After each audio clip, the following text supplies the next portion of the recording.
Hana Kim stood in the training hall and watched the other cadets practice their combat moves. The ceiling stretched high above her head, maybe 10 stories tall. Large windows showed the stars outside. This was Station Kepler 9, floating in space far from Earth.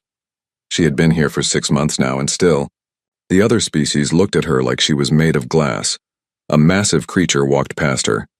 Its skin was thick like armor, colored deep purple. Sharp claws clicked against the metal floor. This was a Bulgarian, one of the warrior species in the Galactic Defense Coalition. The creature was called Rix.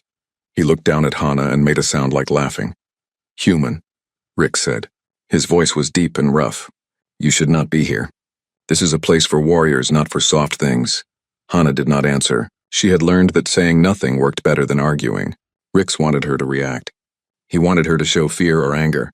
She gave him neither. Doyen Park, her training partner, walked up beside her. He was 21 years old, 1 year younger than Hana. They had come from Earth together on the same transport ship. They had known each other since the selection trials back home. "Ignore him," Doyen said quietly. "He is just trying to make you angry." "I know," Hana replied. She kept her face calm and empty. Commander Vexel entered the training hall. He was Korthian, a species with long arms and pale blue skin. His eyes were large and black like deep pools. He was their main instructor for combat training. He did not like humans much. Hana could tell by the way he always gave them the hardest tasks and the least help. "Line up," Commander Vexel called out. His voice echoed in the big room. "Today we practice team tactics. You will work in groups of 4. The cadets moved quickly to form groups. Hana and Doyen stood together. A Thessian named Nira joined them. She had green skin and moved with grace. Her people were diplomats and traders. She was one of the few aliens who spoke to the humans with respect. "We need one more," Nira said. Her voice was soft and musical. A young Korthan walked over. His name was Talos. He was small for his species, only a bit taller than the humans. His people had brown fur and large ears that could hear sounds humans could not. "I will join your group," Talos said. He did not sound happy about it, but he was not cruel like Rix. Commander Vexil explained the training exercise. They would move through a mock battlefield. There would be obstacles and fake enemies. They had to work together to reach the end zone. The team with the best time would get extra rest days. "Humans," Commander Vexil said, looking directly at Hana and Doyen. "Try not to slow down your team. I know your species is not built for this work, but do your best." Hana felt the anger rise in her chest, but she pushed it down. She had learned to control her emotions here. Earth Command had trained all the human cadets before sending them to the Coalition. They were told to appear weak. They were told to let the aliens underestimate them. First contact was only 3 years ago. Humanity was still new to the galaxy. It was better to seem harmless. The exercise began. Hana's team moved through the course.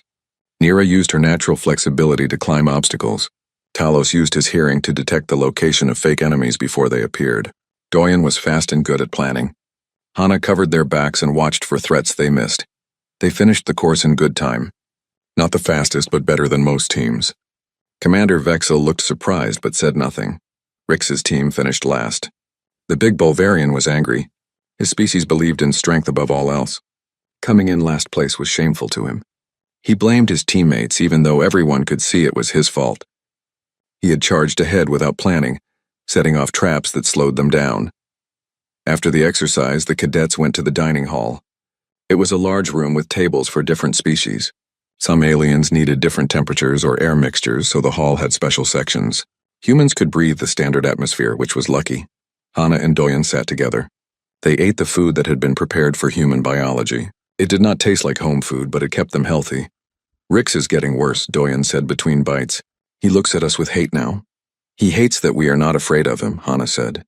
"His people respect strength. He thinks we are weak, so we should bow to him." "Should we report him to the commander?" Hana shook her head. "Vexil will not help us. He thinks the same way Rix does." "We are alone here, Doyen. We only have each other." Doyen nodded slowly. He knew she was right. The two humans had an agreement. They watched each other's backs. If one was in danger, the other would come. No matter what. This was the human way. The aliens did not understand it yet. Nira sat down at their table. This was unusual. Most aliens did not want to be seen with humans too much. "I wanted to warn you," Nira said quietly. "I heard Rix talking to his friends. He plans to challenge one of you. In his culture, he can demand a combat trial to prove dominance. Can he do that? Doyen asked. Is it allowed by the rules? Technically, yes, Nira said, if both parties agree. But you can refuse. However, refusing would mark you as cowards in the eyes of many species here. Hana felt cold inside. A combat trial with Rix would be deadly. Bulvarians were huge and armored. Their claws could cut through metal. A human would have no chance in a fair fight. Thank you for telling us, Hana said to Nira. You are a good friend. Nira smiled. Your species is interesting. I have been studying Earth's culture. You are much tougher than you appear. I think others here have made a mistake by judging you too quickly. After Nira left, Hana and Doyun sat in silence. The dining hall was full of noise. Aliens of many species talked and ate. Ships could be seen through the windows coming and going from the station. If he challenges me, Doyen said, I will have to accept. If I refuse, it will make all humans look weak. Earth Command needs us to succeed here. Then we make sure you are ready, Hana said. Her voice was hard. We train harder. We learn his weaknesses. If it comes to a fight, we make sure you win. Doyen looked at his friend. They had been through a lot together. Selection trials on Earth, the long trip through space, 6 months of being treated like children by species who did not understand them. Through it all, they had stayed strong. Together, Doyen said. Together, Hana agreed. They did not know that in 2 days, everything would change. They did not know that Rix would do something that broke every rule. They did not know that the galaxy was about to learn what humans really were. For now, they finished their meal and prepared for the next day of training. They were patient. Patience was a human skill. Humans could wait. Humans could endure. And when the time came, humans could do what was necessary. The station continued its orbit. The stars shined cold and distant. And in the training hall, Rick sharpened his claws and planned his revenge for the shame he felt. The combat deck was designed to test cadets in real battle conditions. It was a maze of corridors and rooms with metal walls and flickering lights. Today's exercise was supposed to be simple. Mixed teams would hunt each other with stun weapons. Get hit and you were out of the game. First team to capture the central objective would win. Hana checked her weapon. It was a standard coalition stun rifle.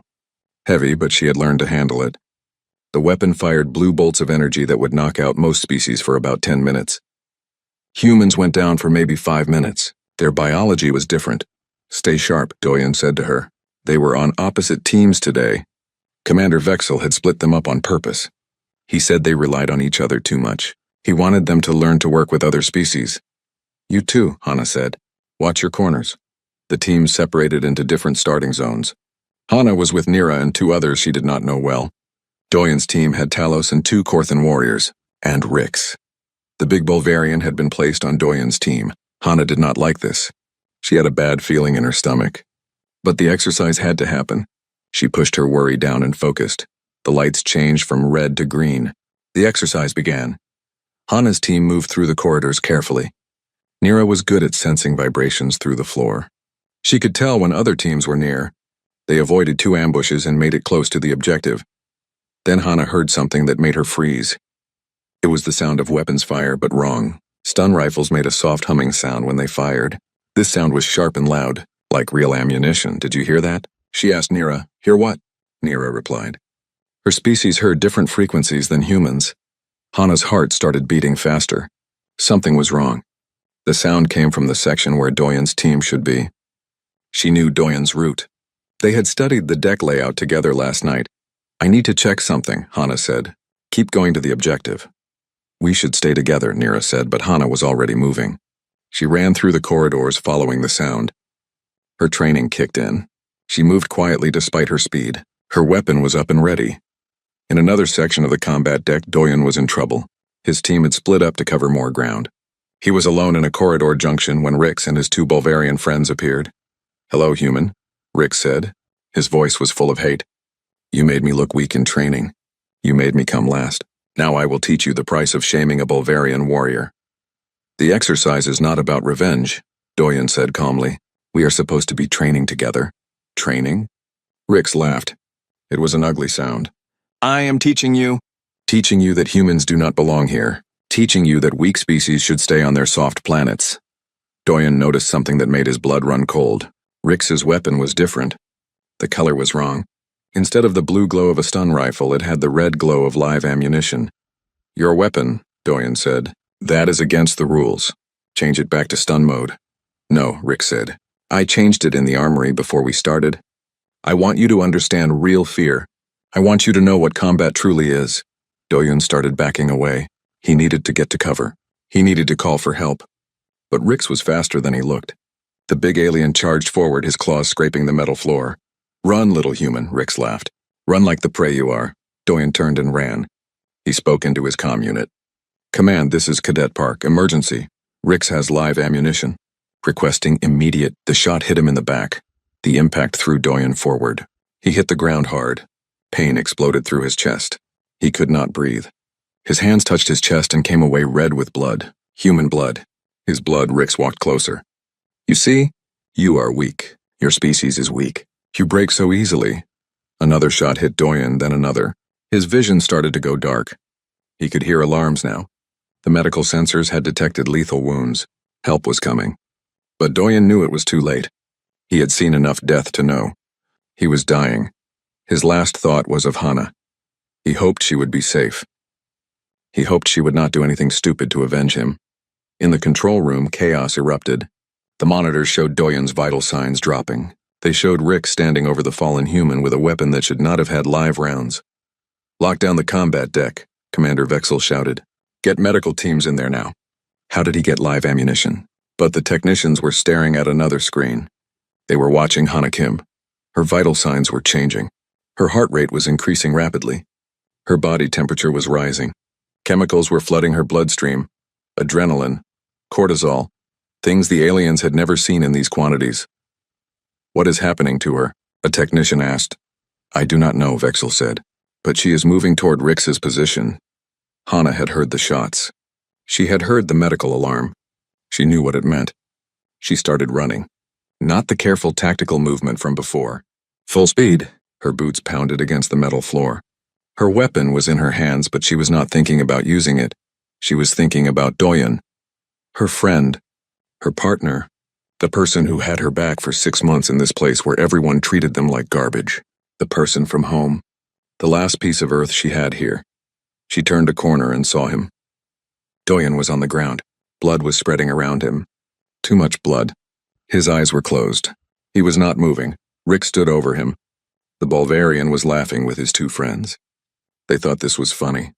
They thought killing a human was entertainment. Something broke inside Hana, not her mind. Her mind was very clear. It was the chains that Earth Command had put on her. The rules they told her to follow. The orders to appear weak. To let the aliens underestimate her. To be harmless, all of that broke. Rick saw her. Another human. Come to collect your dead friend? Do not worry. I will let you carry him away. I have made my point. Hana dropped her stun rifle. She walked forward. Her face was empty of emotion. Her eyes were cold. You should run, Hana said quietly. Her voice was calm, flat. You should run right now. Rick's laughed harder. Run from you? You are even smaller than your friend. What will you do, little human? Cry at me? Hana reached into her boot and pulled out something small. It was a knife. Not a weapon from the Coalition. A knife from Earth. She had kept it hidden. Against the rules. But humans did not always follow rules when rules did not make sense. Last chance, Hana said. Run. Rix raised his weapon at her. His friends did the same. 3 Bulgarians with guns against 1 human with a knife. They thought she was insane. They thought she was going to die. They were wrong about a lot of things. The combat deck sensors recorded everything. The security cameras captured every moment. What happened next would be studied by military analysts across the galaxy for years to come. Hana moved. Not like the careful cadet they had been training. Not like the weak human they all thought she was. She moved like what humans really were. Predators. Apex predators from a death world. Evolution's perfect hunters wrapped in soft skin. The first Bulgarian did not even have time to fire his weapon. Hana was inside his guard, her knife finding the weak spot in his throat. The place where armor did not grow. He went down making wet, choking sounds. The second one got a shot off. It missed. Hana had already moved. She hit his knee joint. It bent backward. He fell. She was on him before he hit the ground. Her knife went into his eye, deep into the brain behind it. Rix finally understood his mistake. He fired wildly, but Hana was not where he aimed. She was moving constantly. flowing like water around his attacks. She jumped and kicked his gun arm. The weapon flew away. Rick swung his claws at her. They could cut through metal, but they had to hit her first. Hana ducked under the swing. She drove her knife into his armpit. Where the armor plates did not cover, she twisted the blade. Rick screamed. He grabbed at her with his other arm. His claws caught her shoulder, tearing her uniform. Drawing blood, Hana did not seem to notice. She pulled the knife out and stabbed again, and again, finding every weak spot, every gap in his natural armor. Rix fell to his knees. He was dying. He knew it now. He looked up at this small human and finally understood. They were not weak. They were not prey. They were just very good at pretending. Hana stepped behind him. She put one hand on his head. The other hand, holding the knife, moved across his throat. Not the shallow throat where his armor protected. The deep structural throat. The spine, the knife was not big enough for a clean cut, so Hana used his own ceremonial blade, the one he wore on his belt. The one that was razor sharp because Bulgarian honor demanded it. The blade cut through. Rix's head came free from his body. 23 seconds had passed since. Hana entered the corridor.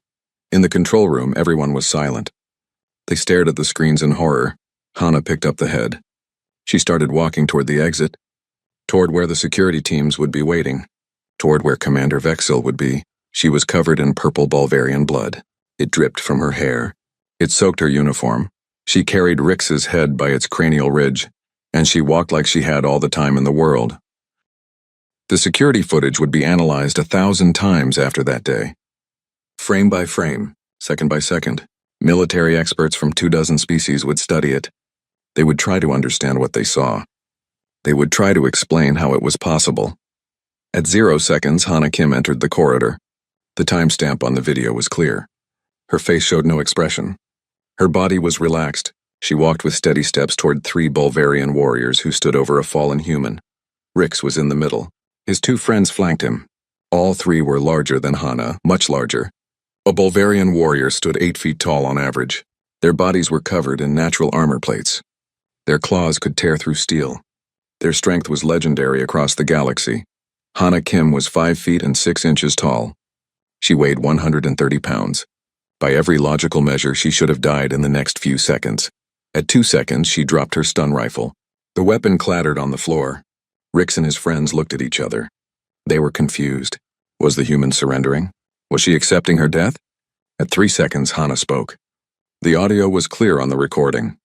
Last chance, run. Her voice was calm, empty of emotion. This was not rage. This was something else. Something colder. At 4 seconds, Rix raised his weapon. He was still laughing. The sound echoed in the corridor. His friends raised their weapons too. 3 guns against 1 unarmed human. At 5 seconds, Hana moved. Later, experts would slow down the footage. They would measure her speed. They would calculate her trajectory. They would try to explain it using physics and biology, but no explanation seemed adequate for what they saw. Hana covered 15 feet in less than 1 second.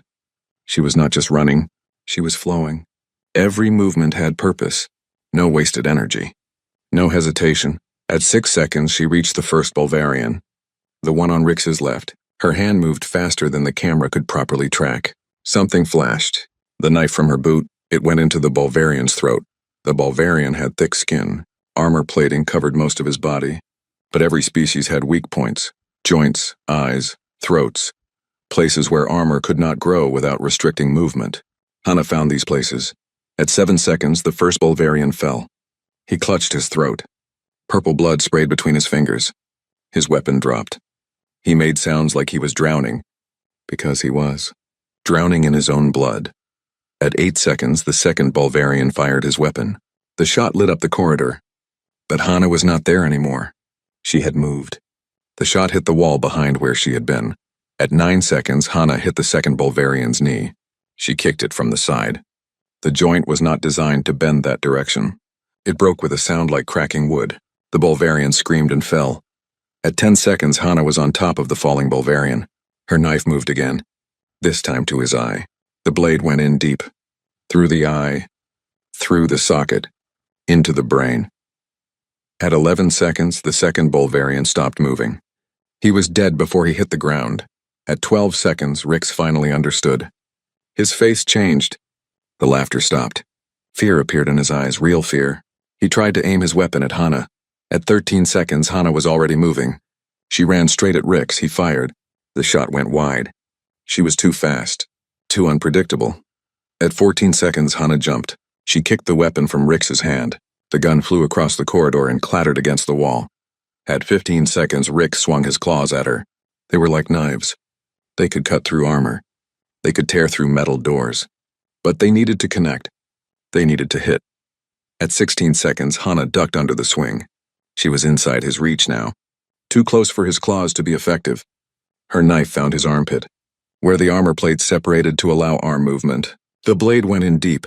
At 17 seconds, Rix screamed. He tried to grab Hana with his other arm.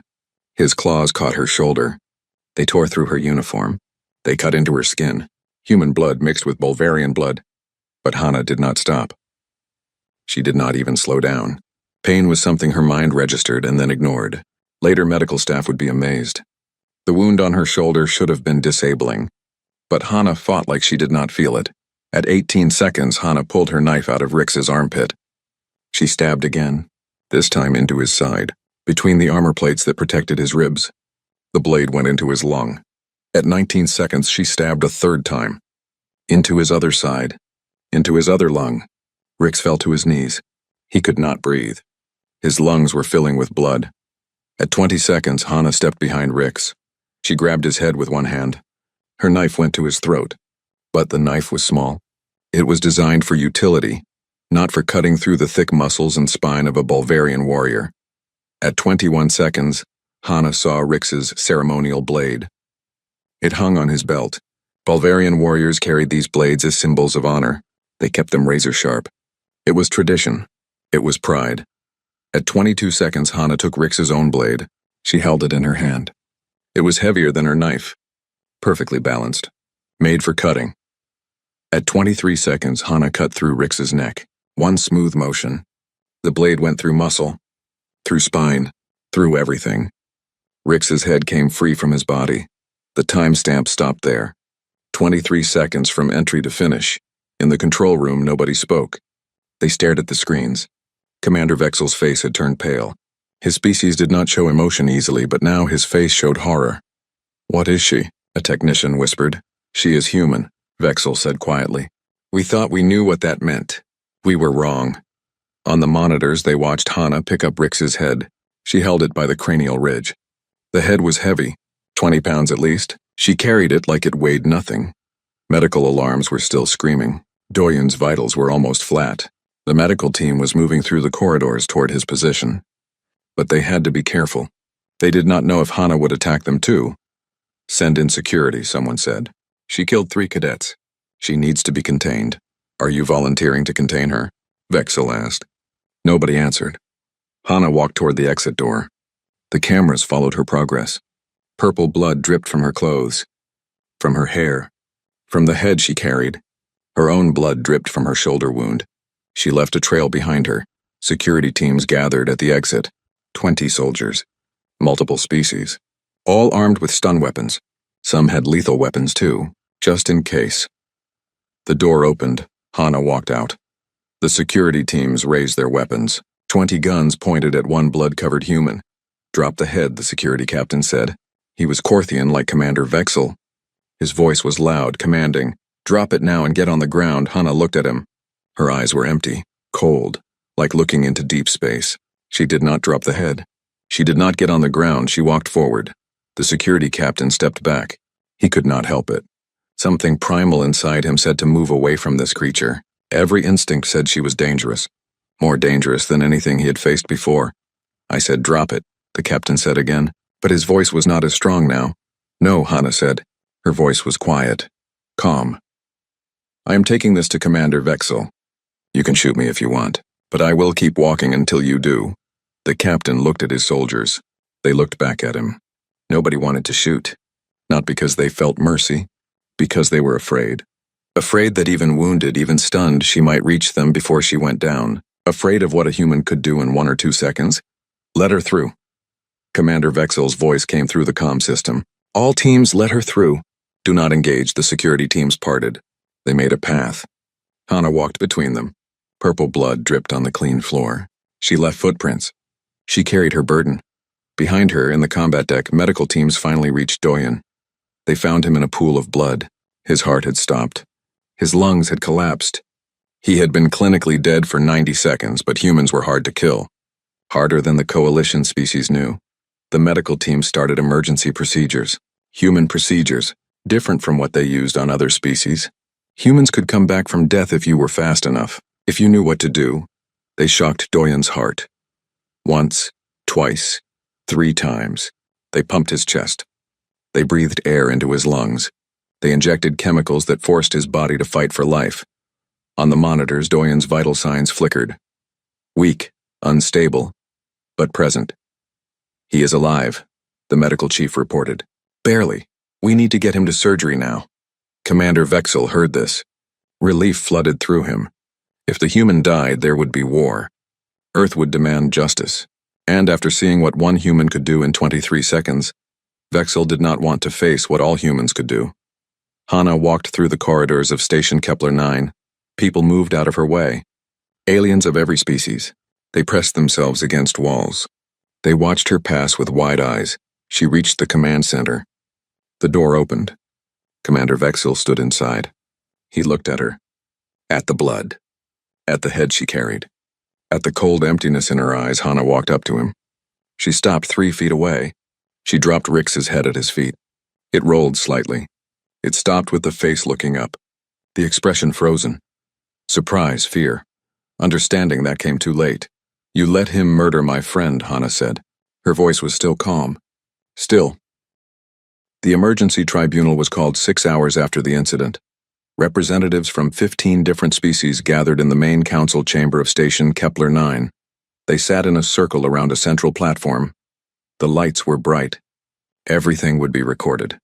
Everything would be transmitted across the galaxy. This was not a normal tribunal. This was history being made. Hana Kim sat on the platform. She was alone. They had given her clean clothes finally. A simple gray jumpsuit.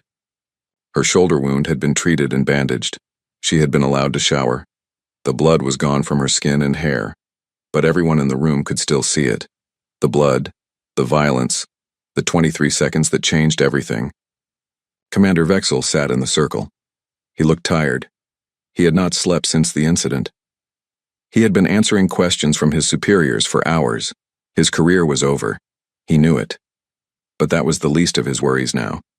The tribunal chairman was a Thessian elder named Kira. She had silver skin and eyes that had seen centuries of life. Her people were known for wisdom and fairness. She spoke first.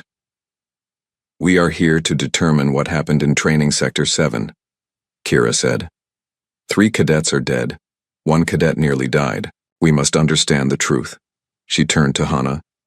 Cadet Kim, you killed 3 Bulgarian warriors. You did this in 23 seconds. The footage is clear. Do you deny this? No, Hana said. Her voice was steady. I do not deny it. Did they attack you first? No, I attacked them.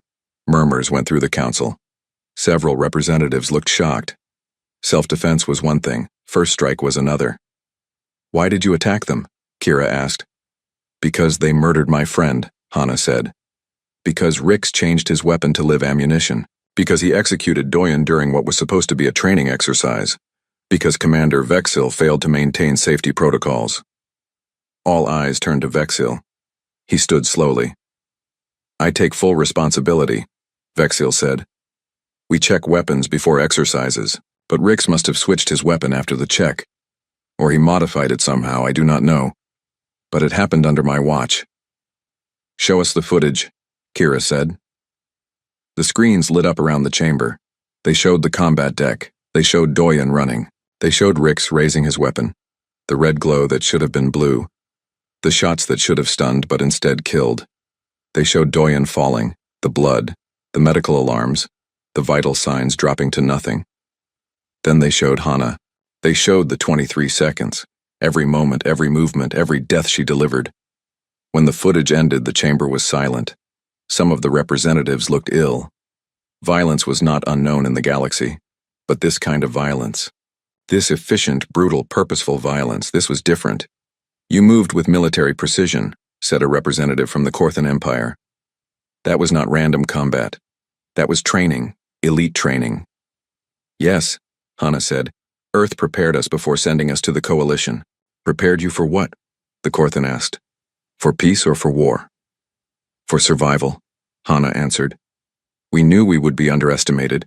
We knew some species would see us as weak. We knew we needed to protect ourselves. Kira leaned forward. Cadet Kim, I have reviewed Earth's file with the coalition. Your species presented yourself as peaceful, as gentle, as seeking friendship among the stars. Was that a lie? No, Hana said. We are peaceful. We do seek friendship. But peace does not mean weakness. Friendship does not mean we accept murder. Earth has a saying, walk softly and carry a big stick. We walked softly, until someone gave us a reason not to. You killed 3 people, another representative said. He was Korthian, from the same species as Vexil. 3 warriors, trained fighters. You killed them with a knife. How is this possible? Hana looked at him for a long moment. Then she spoke. Earth is what you call a death world, she said. We evolved there. Everything on Earth evolved to survive, to hunt, to kill. The gravity is stronger than most coalition worlds. The weather is violent. The animals are dangerous. Humans survived by being smarter, by being tougher, by never giving up. She stood up. The guards tensed, but she just wanted them to see her fully. We are persistence hunters, Hana continued. We can track prey for days without stopping. We can run until anything else drops from exhaustion. We heal from injuries that would kill other species. We adapt. We survive. And when we need to, we fight. But you appeared so weak, someone said. So harmless. Because that is what you wanted to see, Hana said.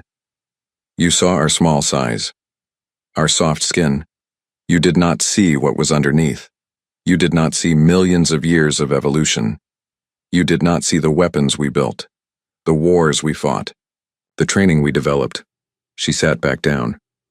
You judged us by your standards. That was your mistake. Kira raised her hand for silence. We need to address the central question. Was this self-defense or murder? The law is clear. Killing in self-defense is permitted. Killing in revenge is not. It was defense, Hana said. Defense of another. Doyen was dying. The medical alert had triggered. But Rix and his friends were laughing. They were celebrating. They were standing there with weapons while my friend bled out on the floor. But they were not actively attacking you, the Korthan representative said. They had weapons, Hana replied. They had just committed murder. They represented immediate threat. In human law, I had the right to neutralize that threat. Human law does not apply here, the representative said. Coalition law applies. Then coalition law is broken, Hana said. Her voice was hard now. Coalition law did not protect Doyen. Coalition law did not stop Rix from changing his weapon. Coalition law did not save my friend's life. So I used human law. I protected what coalition law failed to protect. The chamber erupted in debate. Representatives argued. Some said Hana should be punished. Some said she was justified. Some said this proved humans were too dangerous for the coalition. Some said, this proved the coalition needed better protection for all cadets. Kira called for order. When the chamber was quiet again, she spoke. We will review all evidence. We will make a decision. But first I want to address something else. Something that concerns me greatly. She looked directly at Hana. Cadet Kim, you said human protocol engaged. What does this mean exactly? Hana met her eyes. It means Earth knows what happened here. We sent an automatic report the moment Doyen was shot. It means Earth is watching. It means Earth is waiting to see what justice looks like in the coalition. Is that a threat? The Korthan representative asked. It is a fact, Hana said. Earth joined the coalition in good faith. We sent our people to train, to learn, to integrate. But we also sent them with protection protocols. If coalition law cannot protect humans, then Earth will protect humans. You are saying Earth will go to war over this? Someone asked. I am saying Earth will not accept the murder of its people, Hana said. What Earth does depends on what the coalition does. Silence fell again. This was bigger than anyone had realized. This was not just about 3 dead cadets. This was about humanity's place in the galaxy. About whether the coalition could be trusted. About whether peace would hold or break. Kira looked tired suddenly. We will take a recess. The tribunal will reconvene in 4 hours. Cadet Kim, you will remain in custody, but you will be treated with respect and dignity. Hana nodded. Guards came to escort her out. She walked calmly between them. No resistance. No fear. In the medical wing, Doyen Park opened his eyes. He had been in surgery for 8 hours. His chest was wrapped in bandages. Tubes and wires connected him to machines. His body felt heavy. Every breath hurt, but he was alive. A doctor stood over him. The doctor was Thessian, with kind eyes. Do not try to move, the doctor said. You were very badly injured. You died actually for 93 seconds, but we brought you back. Hana, Doyen whispered. His voice was weak. Where is Hana? She is safe, the doctor said. She is in custody, but safe. What did she do? Doyen asked. Though he thought he knew Hana. He knew what she would do if he was hurt. She saved you, the doctor said, and she showed the galaxy what humans really are. News of the incident spread across the coalition. Every species, every planet, everyone heard about the human who killed 3 Bulgarian warriors in 23 seconds. Everyone saw the footage, reactions varied.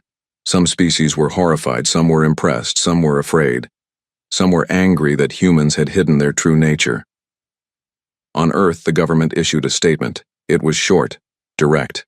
We have been informed of the attack on our citizen, Cadet Doyen Park. We have reviewed the evidence. We support Cadet Hana Kim's actions fully. We await the coalition's response. We will accept nothing less than full justice. The message was clear. Earth was patient.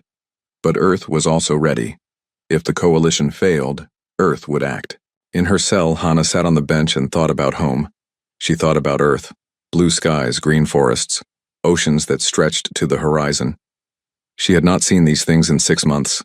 She missed them. But more than that, she thought about Doyen, about whether he would survive, about whether she had acted fast enough. She had killed 3 people today. She felt no guilt about it. They had murdered her friend. They had laughed about it. They deserved what they got. But she wondered what would happen now. Would the coalition accept human justice? Would they understand? Or would this be the beginning? The tribunal reconvened exactly 4 hours later. The chamber was more crowded now. More representatives had arrived. This decision would affect the entire coalition. Everyone wanted to be present. Hana was brought back to the central platform. She looked the same as before. Calm, steady, unafraid. The representatives watched her with different eyes now. They had spent 4 hours reviewing Earth's history. What they found had shocked them. Kira, the Thessian elder, stood to speak. Before we announce our decision, we must address something. During the recess, this tribunal accessed Earth's historical database. What we found was disturbing. She activated a screen. Images appeared. Human history, wars, weapons, violence on a scale that made coalition representatives turn away. Earth has fought thousands of wars, Kira said. Your species has weapons that can destroy entire planets. You have fought with swords, guns, bombs, chemical agents, nuclear weapons. You have killed billions of your own people in conflicts. She turned to Hana. Why did you hide this from us? Why did you present yourselves as peaceful when your history is written in blood? Hana stood. Because we learned, she said simply. Yes, we fought wars. Yes, we built terrible weapons. Yes, we hurt each other. But we also learned to stop. We learned to cooperate. We learned to build instead of destroy. By the time we reached the stars, we had achieved peace on Earth. Real peace. Not because we forgot how to fight, but because we chose not to. But you still know how to fight, a representative said. Obviously. Of course, Hana replied. Peace is not forgetting violence. Peace is choosing not to use violence unless necessary. We hoped it would never be necessary. We hoped the coalition would be different from our history. We hoped we could just be friends and partners. So you lied to us, the Korthan representative said. We did not lie, Hana said. Her voice was firm. We told you we came in peace. That was true. We told you we wanted friendship. That was true. We just did not tell you what we could do if pushed. Would you have welcomed us if you knew? Would you have let us join if you saw our history first? Silence, because they all knew the answer. No. They would have rejected humanity. They would have feared humans. They would have kept Earth isolated. You manipulated us, someone said. We survived. Hana corrected. We did what we needed to do to integrate into galactic society. We showed you our best side. We saved our worst side for emergencies. Like this one, Kira raised her hand. Let us move to the decision. After reviewing all evidence, after consulting coalition law, after discussing Earth's history, we have reached a conclusion. The chamber went quiet. This was the moment. This decision would define human coalition relations for generations. Cadet Hana Kim, Kira said formally, you are cleared of all charges. The tribunal finds your actions justified under coalition self-defense laws, specifically defense of another in immediate mortal danger. Murmurs spread through the chamber. Some representatives looked angry. Others looked relieved. However, Kira continued, this incident has revealed serious failures in coalition protocols. Commander Vexel, you are removed from your position effective immediately. You will face additional charges for negligence resulting in death. Vexel stood. He nodded. He had expected this. He accepted it. Furthermore, Kira said, the coalition must address humanity's classification. We placed humans in Category C, non-aggressive species, suitable for diplomatic and support roles. This was clearly incorrect. She looked at Hana. Humans are hereby reclassified as Category A prime, apex combat species, suitable for all military and security roles. This classification is given to only 7 other species in the coalition. Species known for exceptional combat capability. More murmurs. Category A prime was reserved for the galaxy's most dangerous species, the best warriors, the elite. Additionally, Kira said, new protocols are established. Any lethal force used against any coalition member will result in immediate tribunal and maximum penalties. No exceptions, no cultural justifications. Life is sacred across all species, she paused. The coalition failed Cadet Doyen Park. We allowed prejudice and underestimation to create conditions where murder occurred. We will not allow this again. Safety protocols are being completely redesigned. Commander Vexel's replacement will be human. That caused the most reaction. A human commander? After only 6 months in the coalition? Earth has proven their people can handle responsibility, Kira said. They can handle command. They can handle difficult decisions. We were wrong to doubt this. She looked at Hana again. Cadet Kim, you are free to go. Your actions, while violent, were justified. You may return to training if you wish, or you may request transfer, or you may return to Earth. The choice is yours. Hana bowed her head slightly. Thank you, Elder Kira, I will stay. I will finish my training. But I have one request. Speak, Kira said. Rix's actions cannot be seen as just one individual's crime, Hana said. He was enabled by a culture that viewed humans as weak, by instructors who tolerated harassment, by systems that failed to protect us. If you want humans to trust the coalition, you must address these deeper problems. We will, Kira promised. Changes are already being implemented. But understand, change takes time. There are 47 species in the coalition, each with different cultures, different views. We cannot force everyone to accept humans overnight. I understand, Hana said, but respect can be taught faster than acceptance. Teach them to respect humans, even if they do not accept us. Teach them that we are not prey. We are predators who choose peace. There is a difference. The tribunal ended. Representatives filed out, discussing what they had witnessed. Some were excited about the changes. Some were worried. All were thinking about what this meant for the future. Hana was escorted to the medical wing. She needed to see Doyen. She needed to know he was truly alive. The doctors led her into his room. Doyen was awake. He looked terrible, pale, weak, covered in bandages, but his eyes were clear. He smiled when he saw her. Hey, he said.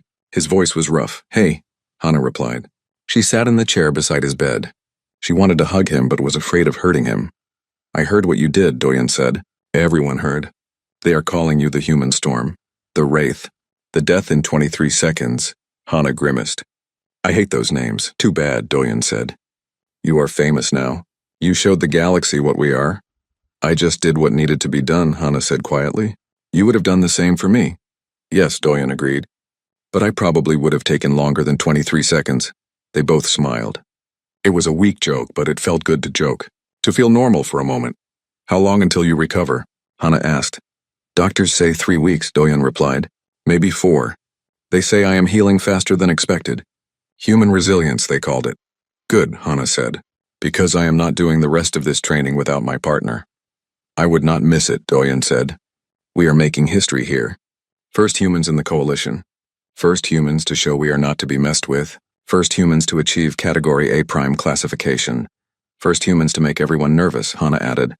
That too, Doyeon agreed. They sat in comfortable silence for a while. Outside the window, stars drifted by. Station Kepler 9 continued its orbit. Life continued, but everything had changed. 3 days later, the new training class began. Hana walked into the training hall. Doyeon was still in medical, but he would join when he could. She was alone for now. The other cadets were already there. They looked at her differently now. No more dismissive glances. No more laughter. They watched her with caution, with respect, sometimes with fear. Nira, the Thessian, approached her. I am glad you are back, Nira said. I was worried they would punish you. They cleared me, Hana said. Justified actions.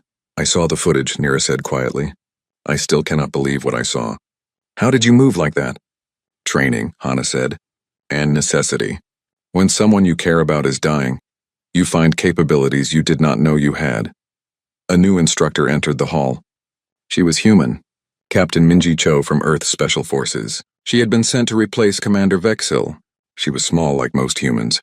She looked ordinary. But everyone in the room knew better now. They knew what humans could do. Listen up, Captain Cho said. Her voice was strong, clear. I am your new combat instructor. Things are going to change around here. First change, everyone trains equally. No more special treatment based on size or species. No more assumptions about who is strong and who is weak. You all start from 0. You all prove yourselves through performance. She looked around the room. Second change, safety is paramount. Anyone who violates safety protocols will be removed immediately. No second chances. No excuses. What happened to Cadet Park will never happen again. Not on my watch. The cadets nodded. They understood. This was a new era. Third change, Captain Cho said. You will learn human combat techniques. Not because humans are superior, but because you need to understand different fighting styles. You need to be prepared for anything. The galaxy is big. There are threats out there we have not encountered yet. You need every tool possible to face them. She walked to the center of the training hall. Now pair up.